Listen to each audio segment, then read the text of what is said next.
Om Namo Bhagavate Sri Ramanaya.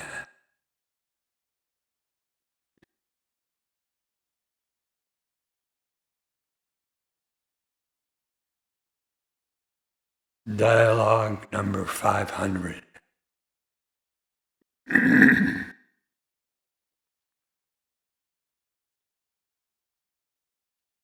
disciple asks, when all the thoughts are banished, and the mind is still or enters into a state of nothingness or emptiness, what is the nature of effort needed on the part of the seeker to have a pratyaksha bhava of the sought, that is, for example, seeing a mango as a mango?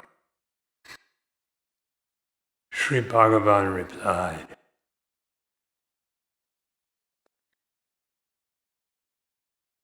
who sees nothingness or emptiness? What is pratyaksha?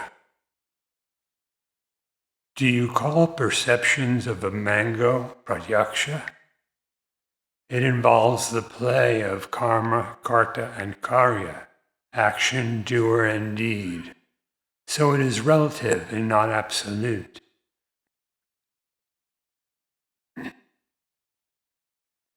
Because you see a thing now, you say that there is nothing afterwards. That is, when you no longer see it. Both are functions of the mind. What lies behind both these assertions is pratyaksha. There is indriya pratyaksha, directly perceived by senses, manasa pratyaksha, directly perceived by the mind, and sakshat pratyaksha, realized as the very being. The last alone is true. The others are relative and untrue. The disciple said, if no effort is needed, can the perpetuated state of emptiness of mind be called the state of realization? Sri Bhagavan replied, effort is needed so long as there is a mind. The state of emptiness has been the bone of contention in all philosophies.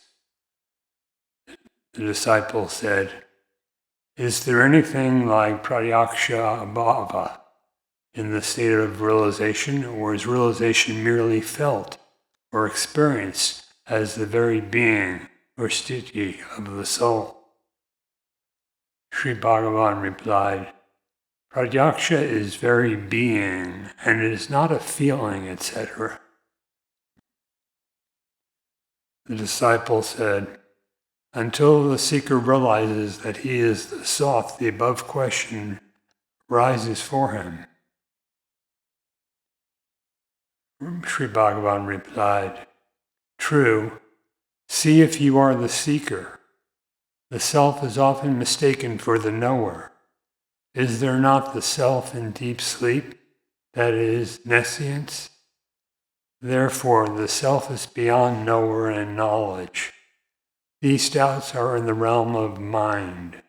To speak from this point of view, the advice is to keep the mind clear.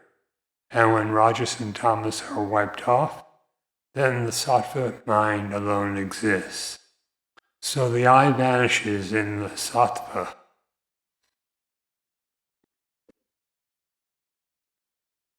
Jnana chakshus does not mean that it is an organ of perception like the other sense organs. Jnanameva chakshu, television, etc. are not functions of jnana chakshu. So long as there is a subject and also an object, it is only relative knowledge. Jnana lies beyond relative knowledge. It is absolute. The self is the source of subject and object. Now ignorance prevailing, the subject is taken to be the source. The subject is the knower and forms one of the triads whose components cannot exist independent of one another. So the subject or the knower cannot be the ultimate reality. reality lies beyond subject and object. When realized, there will be no room for doubt.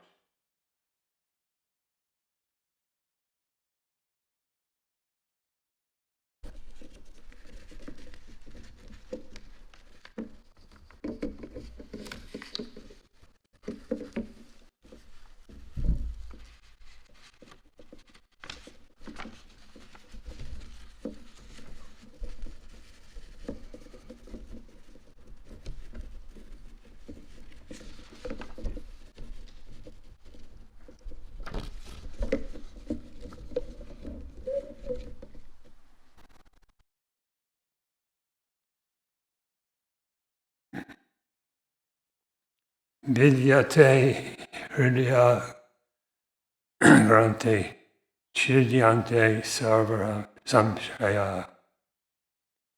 The heart knot is snapped, doubts are set at rest. That is called pratyaksha and not what you are thinking of. Avidya nasha is alone self-realization. Self-realization is only apacharika. Self-realization is only a euphemism for elimination of ignorance.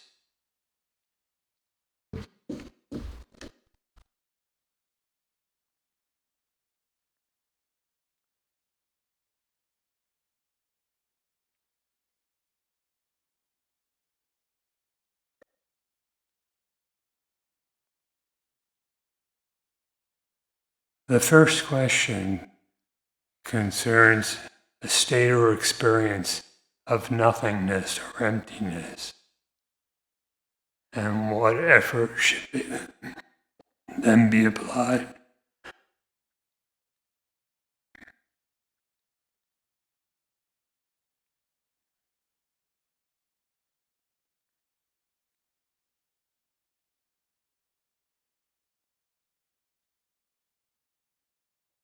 The question was about the state or experience of nothingness or emptiness, and what kind of effort should be applied by the seeker to have direct experience of the thought.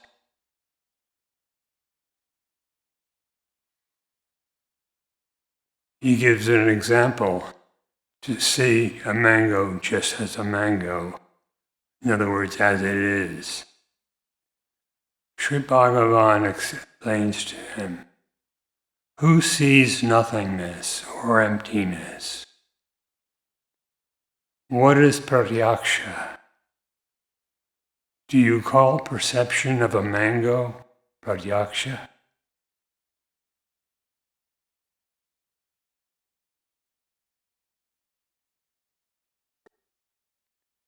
If there is experience of something, there is one who knows it. If that something happens to be nothing, who knows the nothingness?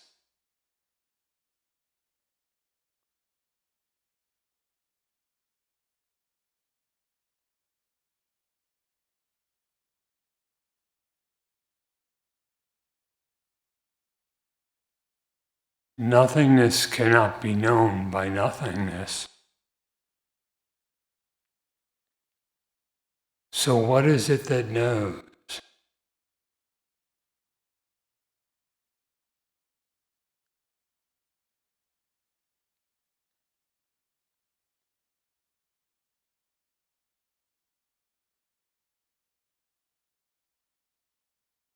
Do you ever actually have experience of nothing?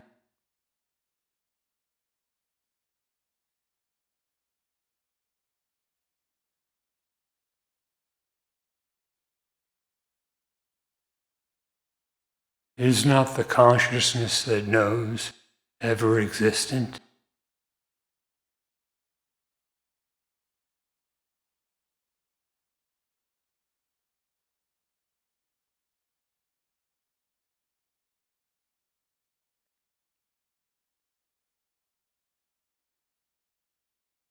Your existence is certainly not a thing, not an object. How could an object be yourself?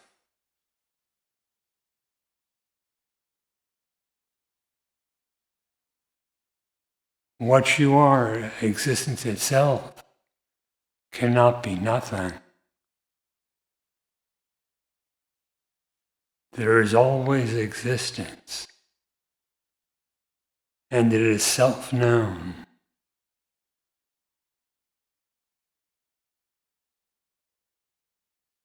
What is viewed as something and as nothing is merely appearances within the mind. Your existence should not be defined as such.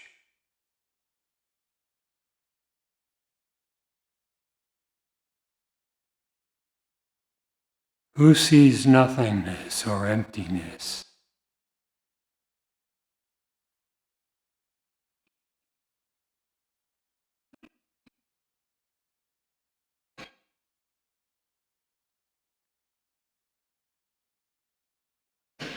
Sri Bhagavan continued, what is pratyaksha?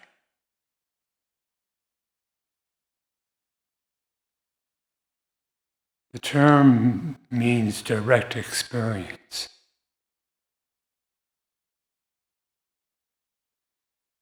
What is direct experience?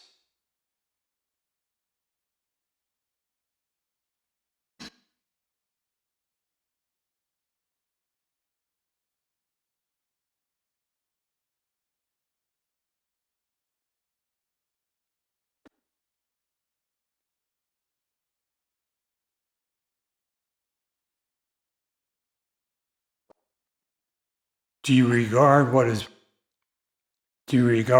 a product of sense perception as direct experience?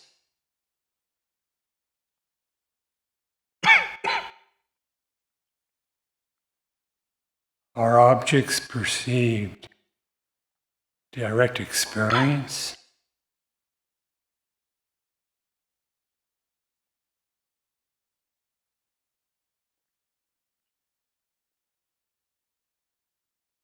Direct experience ought to be realized as that which is transcendent of the perceptible and the conceivable.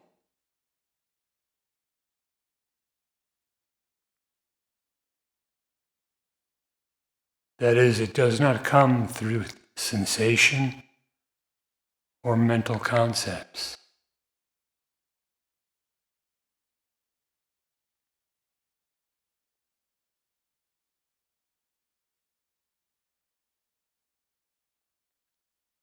What is known directly, not relying on sensations or upon thought or mental modes.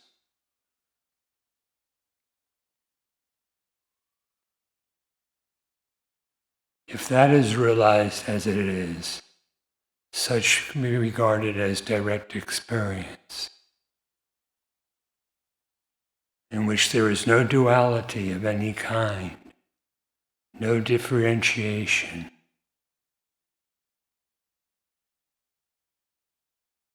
neither I nor this.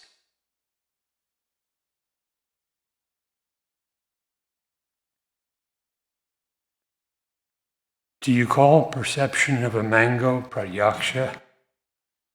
It involves the play of karma, karta, and karya, action, doer, and deed. So it is relative and not absolute.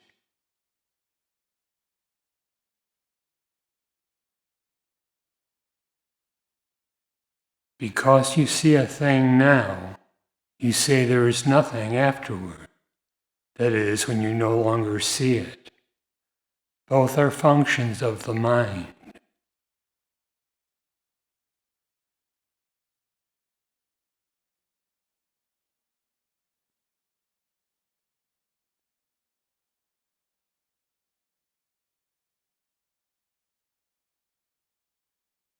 What is neither something nor nothing?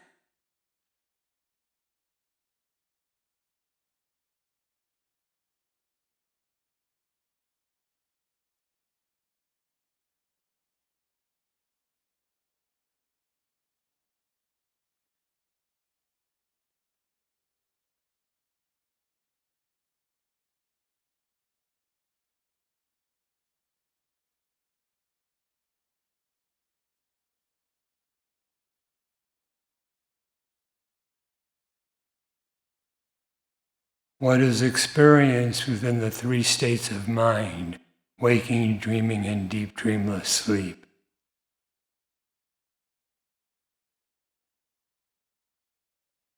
is not the reality.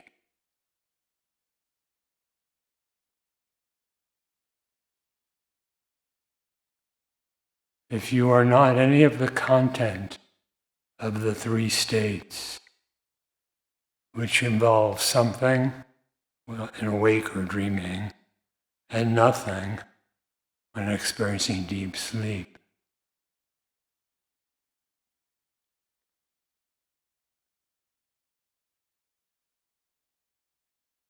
what are you? What is real?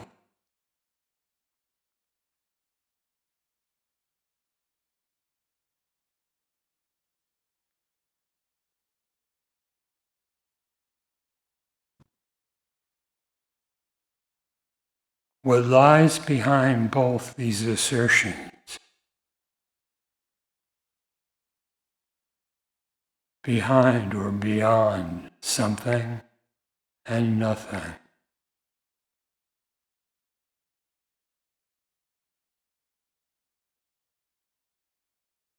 That is direct experience.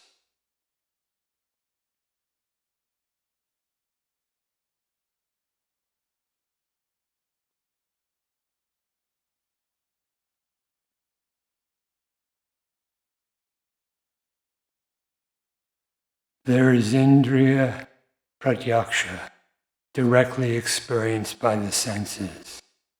Manasa pratyaksha, directly perceived by the mind. And sastra pratyaksha, realized as the very being.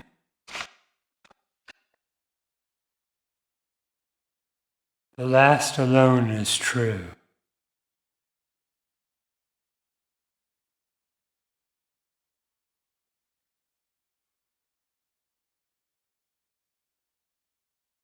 Do not regard what is determined by the senses as the truth. Reality transcends the senses.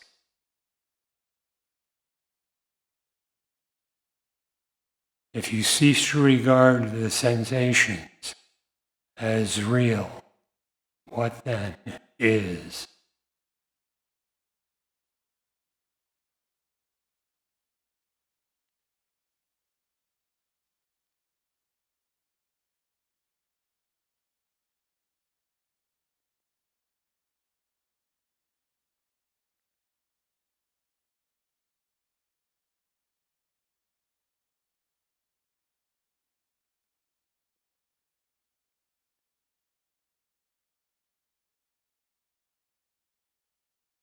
Do you regard what is thought within the mind as being real?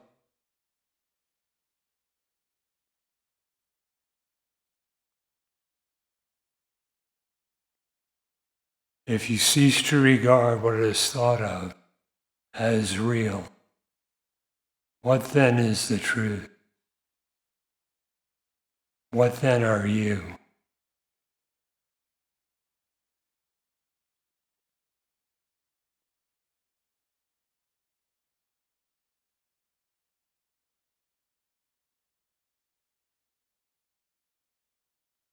That which is your very being,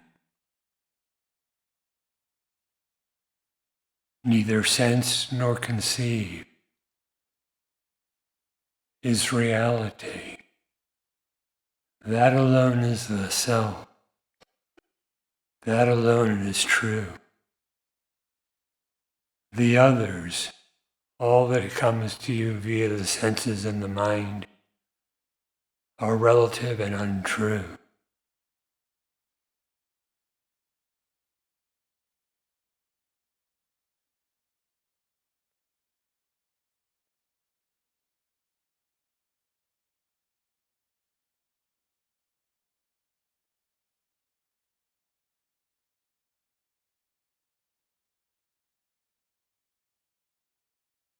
Sri Bhagavan further instructed,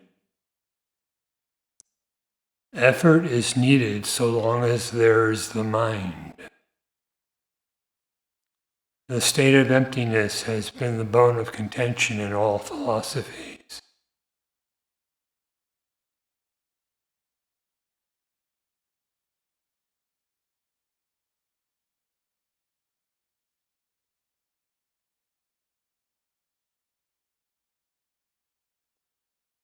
As long as there is the mind, effort is applied to dissolve its form.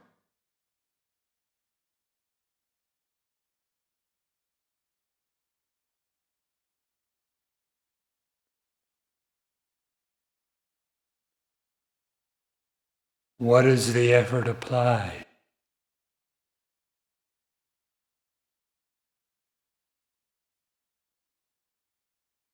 It is the inquiry to discern the true nature of the self, what in truth you are.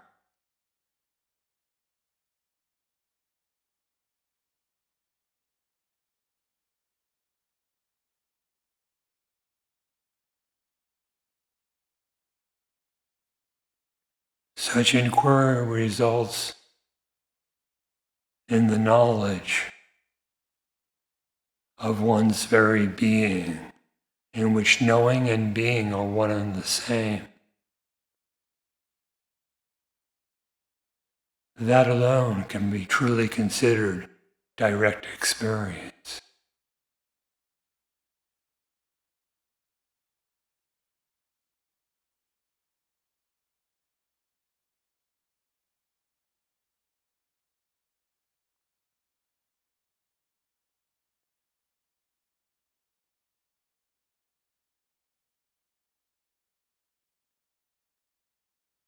He said, pratyaksha is very being, and it is not feeling, etc.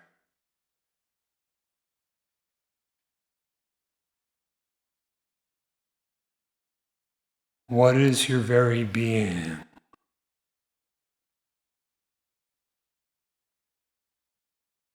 Such does not come and go.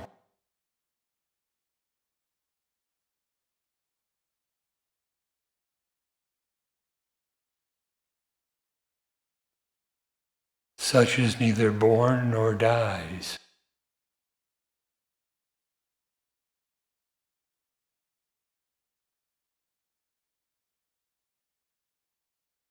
Such is neither a sense perception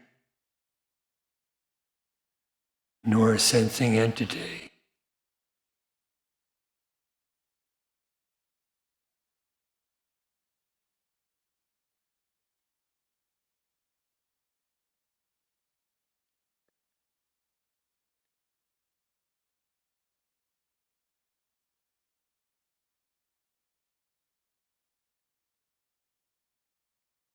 So, inquiring as to who you are, and thereby negating the misidentification with all that is felt, sensed, etc.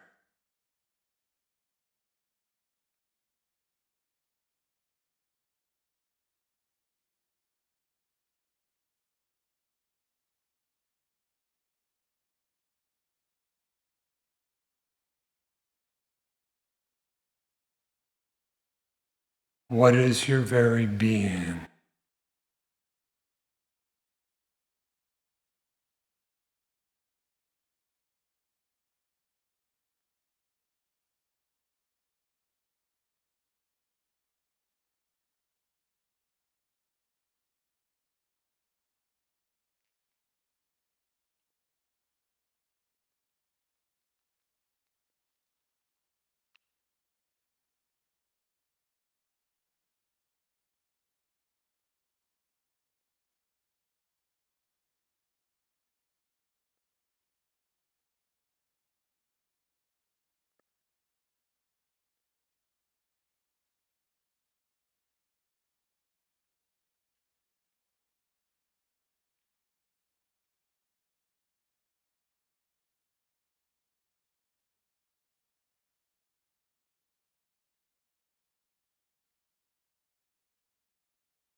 The disciple had asked then, until the seeker realizes that he is the sought, the above questions arise for him. Sri Bhagavan replied, true. See if you are the seeker.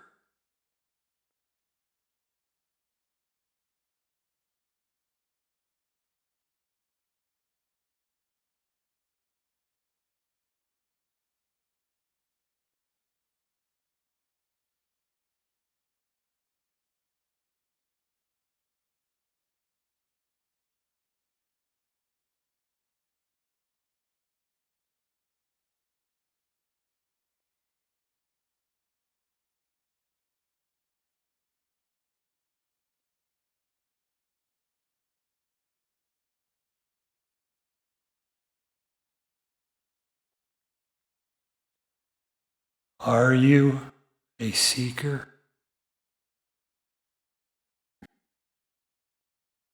Or if you are the seeker, what is the nature of that seeker?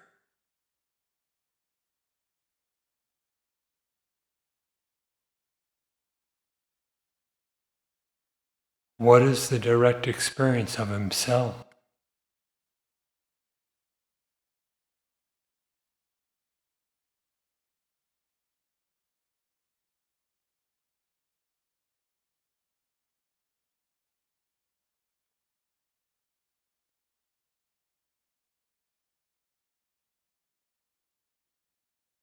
The self is often mistaken for the knower,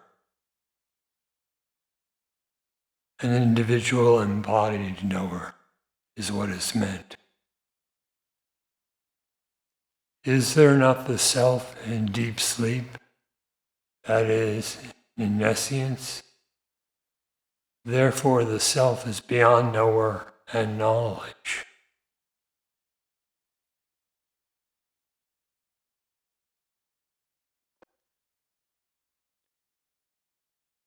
Meaning that if the self was really a knower, in deep sleep there appears nothing.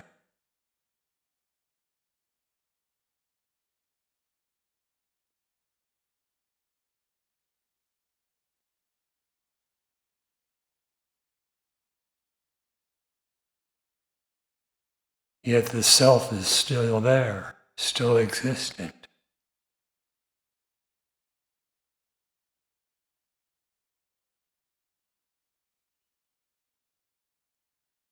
And the knower is not.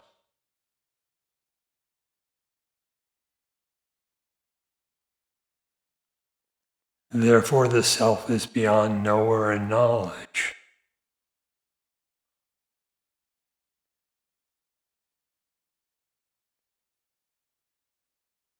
Only that which is ever existent, never interrupted, never absent, is real.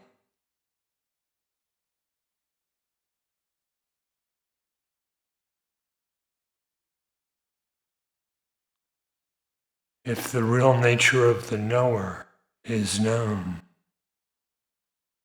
what then?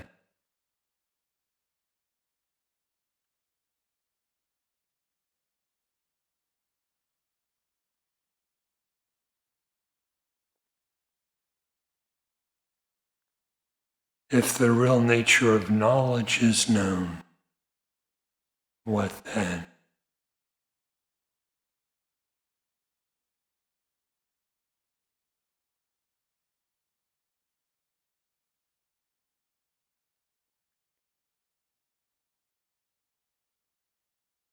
These doubts are in the realm of the mind.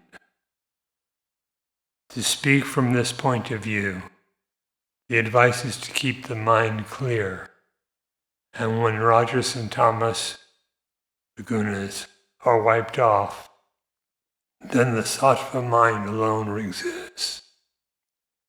So the I vanishes in the sattva.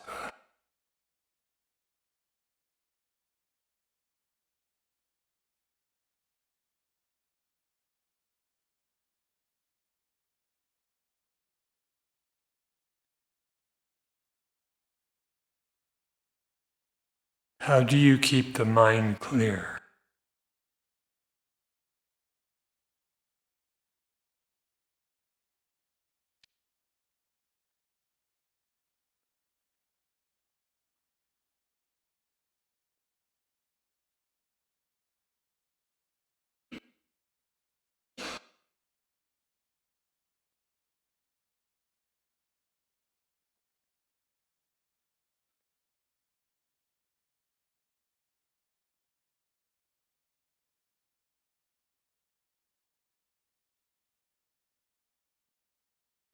It is by remaining free of misidentification and attachment.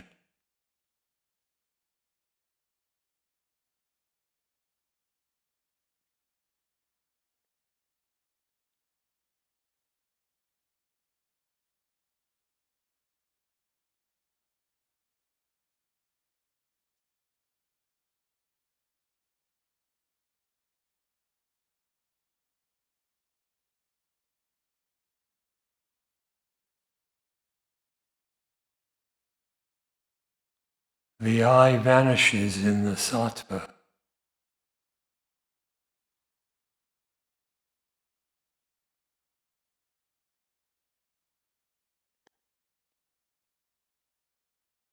One should understand the meaning of sattva in this case to be an inclination, or yes, an inclination of towards the knowledge of reality.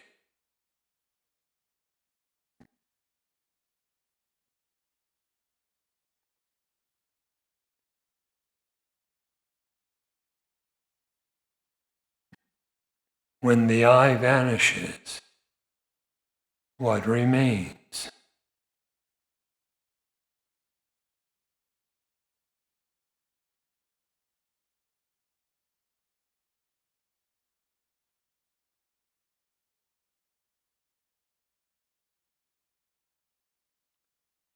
That which remains,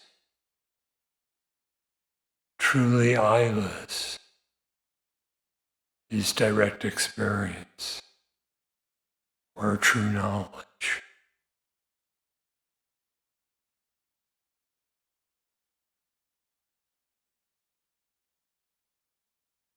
Jnana chakshus, eye of knowledge, eye of wisdom, does not mean that it is an organ of perception like the other sense organs.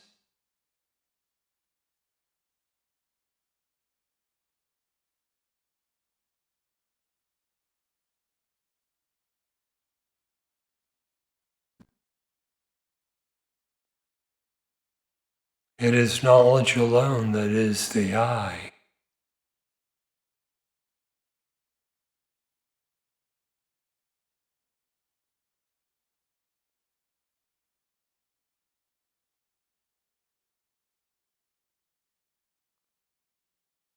Television, meaning seeing from afar, now referring to television, etc., are not functions of jnana chakshus.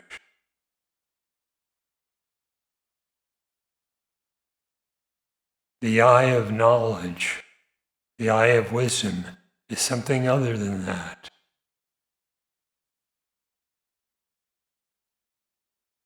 It's not extraordinary power of the mind, and it is not of a sensory character, another kind of sense organ.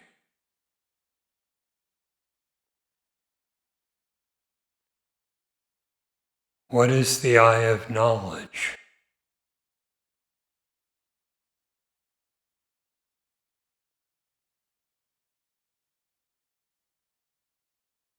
It is that in which being is knowing.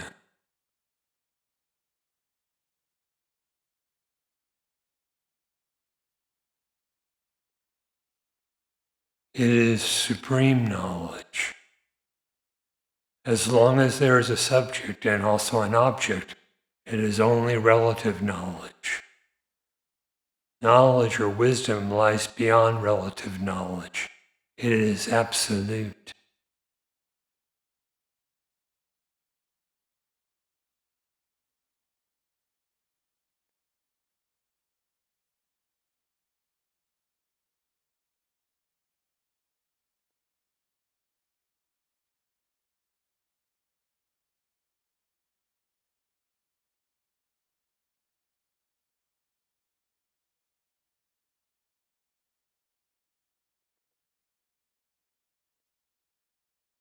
Knowledge is absolute. It knows itself.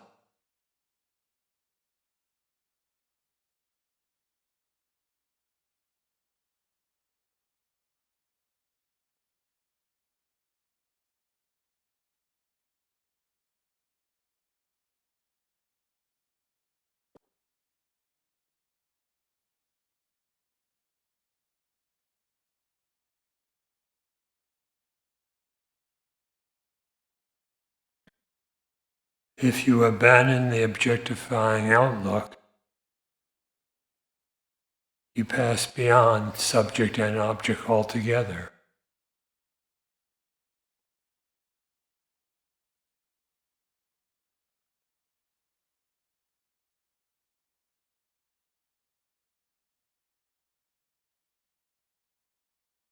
As long as there is a subject, an I, and also an object of this, gross or subtle.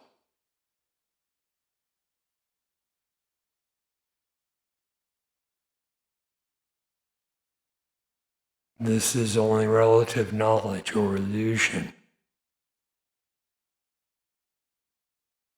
and not self-knowledge.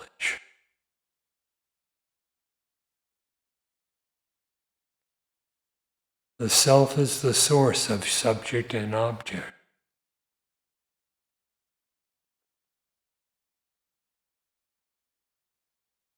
The self is not an object, and it is not a subject.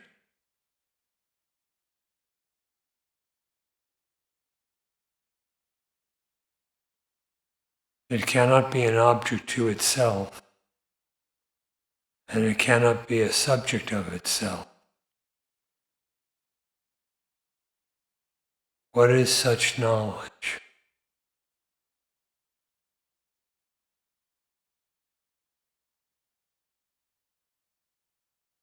Only knowledge of the self.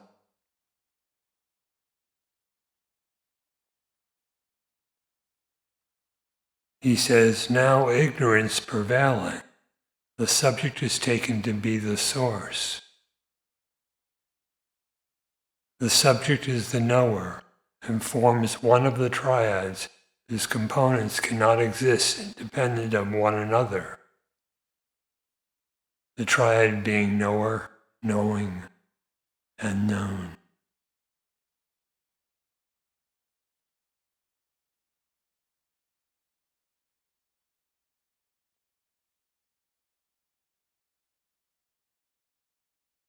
The knowledge of reality is free of such differentiated triads.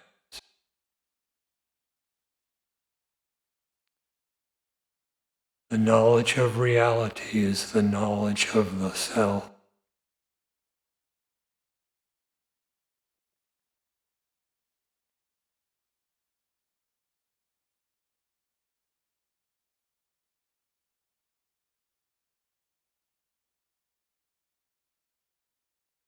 So the subject or the knower cannot be the ultimate reality.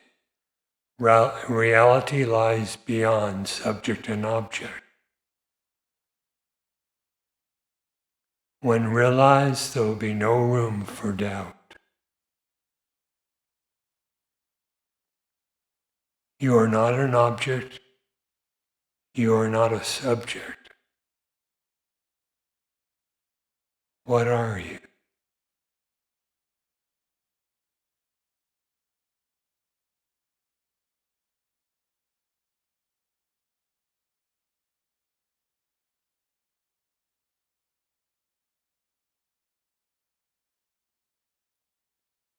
The knowledge of reality is the finality.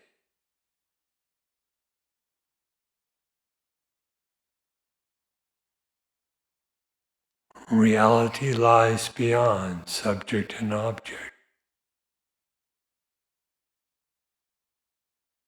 So abandoning all notions of this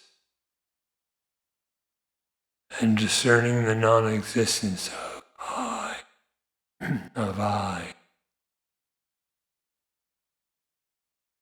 What remains? What exists? Who are you?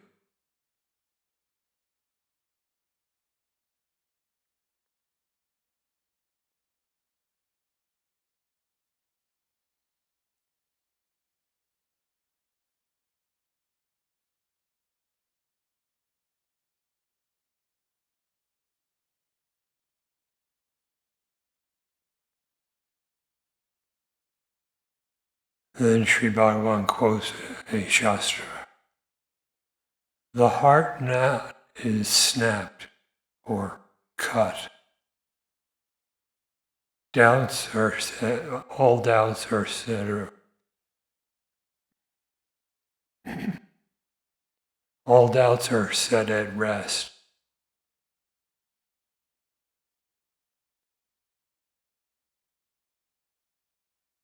That is called pratyaksha, and not what you're thinking of.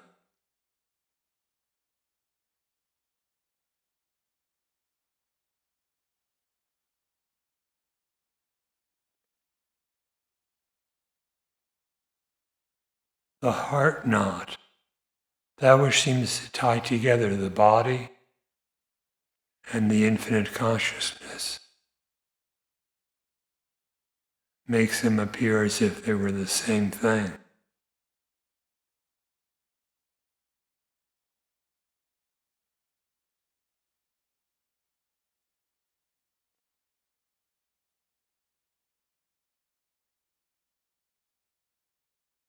Such knot of the heart is what composes the bondage or the ignorance. Doubts are set at rest.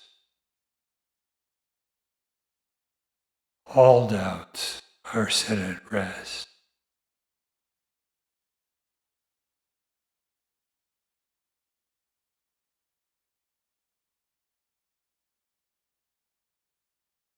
The interior knowledge of your being by its own light, such is direct experience, and not what is imagined in the mind.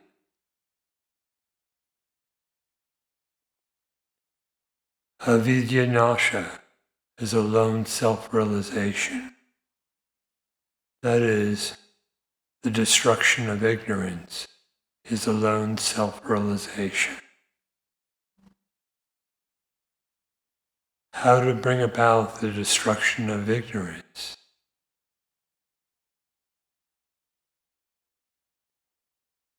It is when you know ignorance to be ignorance, and only ignorance, and not at all real. Then the not referred to vanishes because it was not real.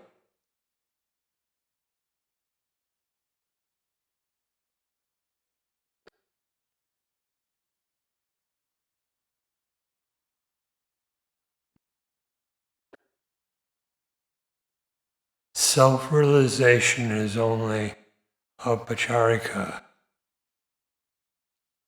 metaphorically speaking.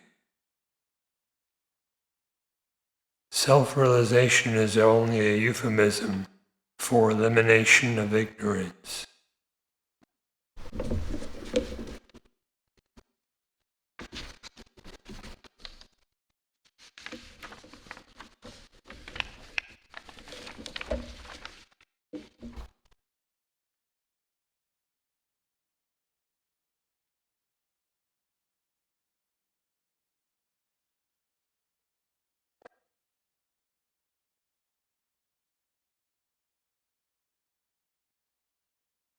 Om Namo Bhagavate Sri Ramana.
Om.